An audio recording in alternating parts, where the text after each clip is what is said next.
If you haven't seen my past videos, I have came back from my trip and I thought today I'll do a video telling you all about it and just little things that might make you want to go yourself. I did film this yesterday, but it ended up not recording, so I'm filming it again. And I'm also in a different location because that is where I normally film, but the lighting is too dark. So I'm sitting in front of my window and I haven't sat here on this channel for a very long time, but it feels quite nice. So I'm just going to get straight on into the video because I feel like it might be quite long. So I went with Camps International on my trip, and they are a British company, but people from around the world can go on the trips. Like, we had 2 Americans, and then when the others went to Peru, they have 4 Australian girls. So a lot of people can go on it, different types of people can go on it, but it is a British company. There are 3 places where they do camps, and there's 2 actual camps in the places. There's Africa, Asia and South America, so you've got a wide variety to choose from. I did the 2-month one in Ecuador, which is 57 days. You can do 1 month, 2 months, 3 months, 2 weeks, 1 week. They do school expeditions as well, which is quite cool. The price of it, if you wanted to know, was £2,295, and that included a lot of stuff. It included all your food, all your accommodation, all your travelling, actually in the country, not your normal flights. And even when we would have rest days, they would give us money for food, which was quite nice. All you have to really do is pay for like clothes and stuff when you're there. But what's not included is flights, vaccinations, and travel insurance and things like that. So you get quite a lot for your money, and you can also go on added trips like the Galapagos, which isn't added like £500 or something like that. But you can do that if you would like to, and you do that actually in your trip. So I'll put their website also down below so you can have a look yourself, and I will link the one I went on to. So I went with 11 people, which was quite small, but it was quite a nice amount. It was quite half and half with like females and boys, and it was just quite a nice group. We all chatted, we all just got along with one another, and it was quite nice. 2 of them were Americans, so they travelled by themselves, but the rest of us were British, and all the others came from London, whilst I came from Birmingham, so I had to do it all by myself. My flight was on the 8th of September at 6 AM I think, and then I had to fly to Amsterdam, and I took the flight 10 AM to Guayaquil. I flew with KLM, which is a Royal Dutch airline, and it was really, really good, so I recommend KLM just for any flight in general because they're really nice. But I felt really, really ill on the way there, so I didn't have a nice experience, but on the way back it was rather good. So yeah, I recommend that company. So when we got there, I got picked up by this lady who I can't remember her name, but she dropped me off at the hostel where the others were staying, and we didn't leave until the day after because we were waiting for Savannah and Ben. But when we got them, we drove to Camp Costa. You do a lot of travelling.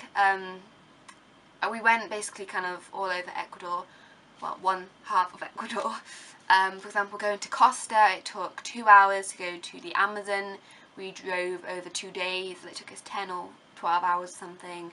5 hours to get to Quito, 2 hours to get to Kucho, and it's a lot of driving, but you get to see all the beautiful scenery, and just it's really nice. You just get to see different parts of Ecuador on the coach, and you get to see loads of different service stations with gross toilets, but at least I've done that now.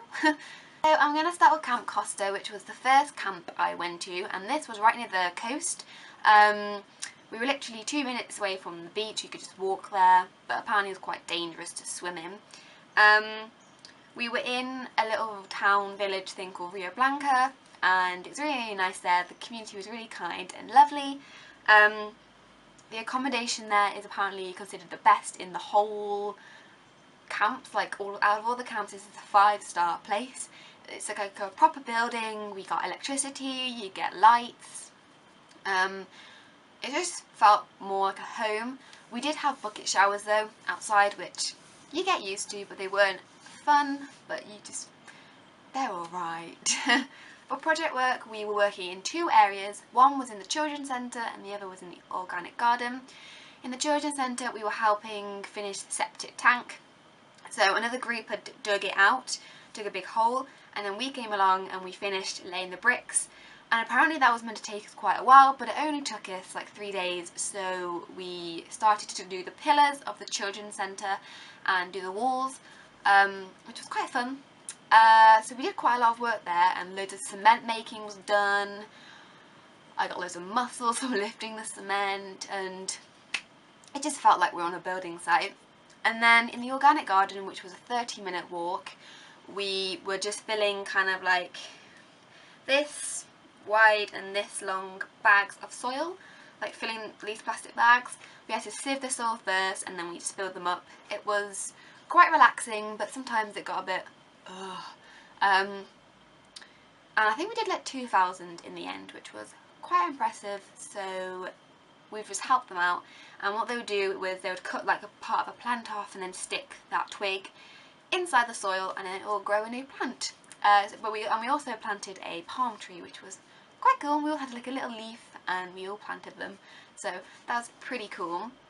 It's not all project work. You do get some rest days, like we went to Puerto Lopez for a couple of days where we booked a trip to go whale watching, which was really cool. Really nice to see other whales because it's the last time that they're there for the season. It was the humpback whale. And then you have a lot of freedom, so before we had another rest day we went out to Puerto Lopez again for some drinks. Puerto Lopez is apparently a really popular beach town for tourists, but due to the earthquake in May, it kind of ruined it a lot, and there was a building going on, so there wasn't as many tourists, which was quite sad. But we were there and we gave them some money for food and drinks and trips and everything like that. The second time we had a rest day, we went to this museum about this community, and I can't fully remember the name, but I write it on my video. We went to a sulphur lagoon, which was really cool, and then we went to this beach called like Malibu, which is apparently the most beautiful beach in Ecuador, and it was really nice. I sadly lost my sunglasses though. I forgot that I had them on, and I went into the sea, and the sea was really rough and they fell off. And I didn't get any until like 4 weeks later. So that was sad. But you do get loads of freedom on this trip. I don't know if it's just because we were gappers, or if it was because we were a small group, or just because it was Camp Ecuador, but we got a lot of freedom. The boys went to the bar all the time. We bought like alcohol, we drank. We went to Puerto Lopez on our own. And throughout the whole trip we just had loads of freedom. When we went to a place, the leaders would just stick to their own and we would just go out and do whatever, which was quite nice. But I don't know if they'd do that for school people. Definitely not. Now I'm going to move on to Camp Amazona, which is obviously in the Amazon. First we drove to Riobamba, which is this really high city, and then we drove to the Amazonico, which is a rescue centre for wild animals. You know, animals that have been illegally bought or just left. And there was parrots, there was these sphinx cats, I think, there was snakes, crocodiles, tilapias, I think that's what they're called. And it was really nice because also there was monkeys just climbing through the trees, because apparently they were monkeys that they've released but they've came back. And it's really nice. Even though the footage, it looks like quite a horrible zoo, it was really big, and it was like a rescue centre really, so they were looking after them, which was nice, and I really liked that, because we travelled there by boat, which was cool. And then we went going to the Amazon, which was really humid, and there were so many bugs. The bugs were massive as well. It was just terrible for bugs. For project work, we did quite a lot. We created this path from this eco lodge all along this muddy path. Because apparently these men cut down all these trees near the eco lodge, so we used them up, and they were like this big. Sometimes some of them were really thick, and we had to carry them really far and lay them down to make a path. I have a clip of that coming up. I think I've shown it already, but it's like a really fast forward version, and I've had to cut that down, so it was a lot longer than that. And it got really frustrating because it was so hot, sweated so much, the logs were so heavy, you had to walk really far, some people didn't pull their weight, and it was just a bit but we finished it, and it felt really good to finish it. So that was the main project we did. We then went into the community house, and we were finishing off these walls with bamboo, and we had to cut the bamboo, and we had to saw it all down, we had to sand it all down, and then we had to lay it, and then we had to varnish it. That seemed to take ages. I feel like it wouldn't have took that long, but it took ages. But that was the second main project. And then when some of the others went to the Galapagos, it was just the 5 of us, so we ended up doing little projects.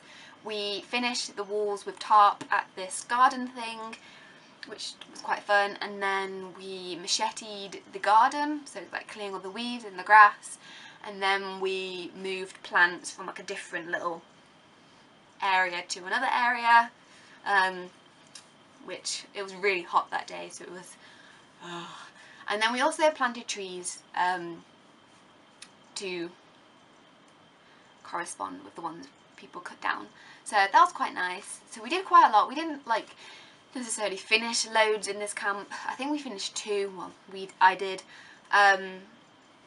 but we had the longest time there. I think we had 23 days.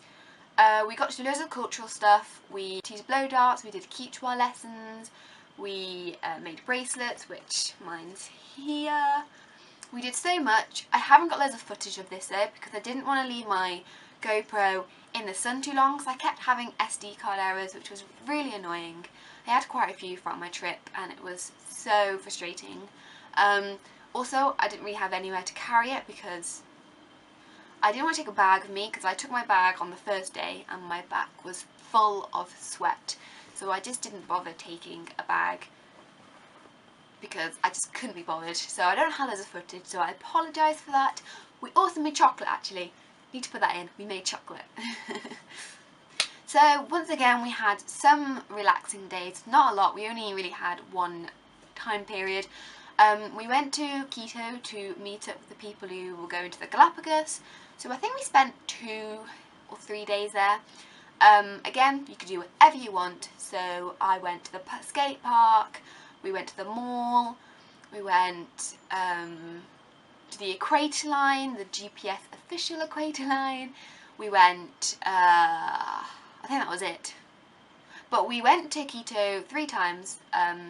That time, and then when we came back from Banos, where Ben and Rob got their tattoos and people got piercings and stuff, and then when me and Savannah were coming back to leave, where we went to have a picnic in the park because it was Day of the Dead, and we just chilled and stuff like that. So we went to Quito 3 times. I kind of like Quito, a bit scary at night time because I just felt a bit scared. I don't know why. It was weird, but interesting at the same time. In the Amazon, we also participated in a jungle trek, which was fun. It's in the clip where we have all painting on our face and we have like headbands and stuff, and we just got taught loads of cultural stories about the massive trees and just different games and different things in the jungle. And we got Quechua names. Mine was like Punta Mas or something like that, which was interesting. Also, when the people went to the Galapagos, some of us went to a 15 and 16-year-olds engagement party, and they gave us this thing called chicha, and it was a ranky chicha. We had chicha in Camp Kucho, which was a lot smoother, still tasted rank, but it was nicer in a way. The one at the ceremony was just horrible. It was like fermented for like 5 days and had bits in it, and it was just horrible. And then we had this thing called punta, I think, and it's 80% alcohol, and I nearly died, basically, because I'm not a massive alcohol drinker, and I nearly died. I was just like, oh my god. It gave us like this much from a Coca-Cola can, like bottle. It was really, really, really strong vodka, basically, it felt like. So then me, Emma and Ben left early and watched Borat on his laptop. Yeah! So when we left the Amazon, we went to Banos for a couple of days for some relaxation, and it was kind of like our final days together because the others were going to Peru whilst me and Savannah were staying in Ecuador. Banos is such an adventureful area. You could do so many things. We ended up we walked up this massive hill to this swing. We went bridge jumping, we went cycling, we went horseback riding. It was really, really fun overall. I think I've got enough footage to show you. It's just really fun, really great. I love Banos itself. It was full of restaurants. I felt safer there than I did in Quito. We always went to the supermarket and it was just really good and I quite liked it. So I'd really recommend going to Banos because you could do so much, like zip lining, paragliding, waterfall, it's called something like canoping, something like that. But it looked really cool and the prices for the things we did wasn't that bad. And also it allows you to do something that you never thought you would. Like horseback riding, I was terrified. I was screaming because I was so scared because they didn't tell us how to ride the horse. And you might see a footage of me failing to get on the horse. It was funny. I couldn't get on the horse at all. So I hope you enjoyed that day because it was really fun. And we were there for 3 days, I think. So it was pretty good. Finally for Camp Kucho, which is in the mountains. It was so cold at night, it was really cold, and then in the day it was kind of sunny but cloudy, so we wore our leggings and stuff and we got really burnt. My hands got so burnt, my face got burnt, my arms got burnt, my neck got burnt, it was so bad. But now I know. So, yes. So it was just me and Savannah who went, which was quite sad. Because the others were going to carry on in Peru. It was just me, her, Paola, who was the main camp leader, and then Alejandra, who was a worker for camps. It was really pretty there. There was this massive mountain, which I can't remember its name, and I think I have a lot of footage of it. It was had snow on the top, and you couldn't always see it, but it was really pretty, and it was good project work. We did quite a lot for just the two of us. We helped finish the water tank, so we filled up these plastic bottles with dirt, really compacted them, made some cement, laid the bottles in a circle, covered it all in cement, and that will make a water tank. So we finished that, well, the best we could, we finished it. They just need to finish it off. So we also painted these vegetable things on this garden building. We finished this big pond in the garden. We created a little pond underneath the existing water tank and finished it. And then we did this compost wall thing, which I think that's all we did. And it's quite a lot for just the two of us. And we were also there for 10 days, so did that pretty well. Quite fun. Really liked it. So it was just really fun and really interesting and really good. I hope I have enough footage of this. I don't have loads of footage because we were working, because there was only the two of us, so it's not like I could have sat there for ages and filmed loads, because I wanted to help with the work. We did loads of cement making as well, actually, just want to point that out. If you don't like cement making, don't go on this trip because you do a lot. We had a rest day as well here. We went to Otavalo, where there was this massive market. I think it's the biggest market in Ecuador, and we bought a few things, so I shown them in my haul. And then we, the next day, we went to this beautiful lake and this really cool waterfall. Alejandro came with us and he just told us all these cultural stories about it, and it was really interesting. So I really, really liked that, and it was just so cool. And then we just carried on working, and that was over. I met this really cool dog called Stuart, who was so cute. I loved her so much. Apparently the old people called her Stuart, and they thought she was a boy, but she was a girl, so I'm going to carry on calling her Stuart. So that is everything of the trip. If you want any more like information about it, or if you have any questions about travelling in general, comment below or message me, because I'm thinking of doing a useful travel tips and products video for people who are travelling alone, or people who are coming on a Camps International trip, or just travelling in general. So I think I might do one of them, because little things or little products that I found helpful might help you lot too. So if you have any questions, just ask me and I'll try and help you. So I hope you enjoyed the video, and I hope you enjoy my upcoming travel videos. I think I have 4 more left, so I hope you enjoy them, and I will see you in my next video. Bye!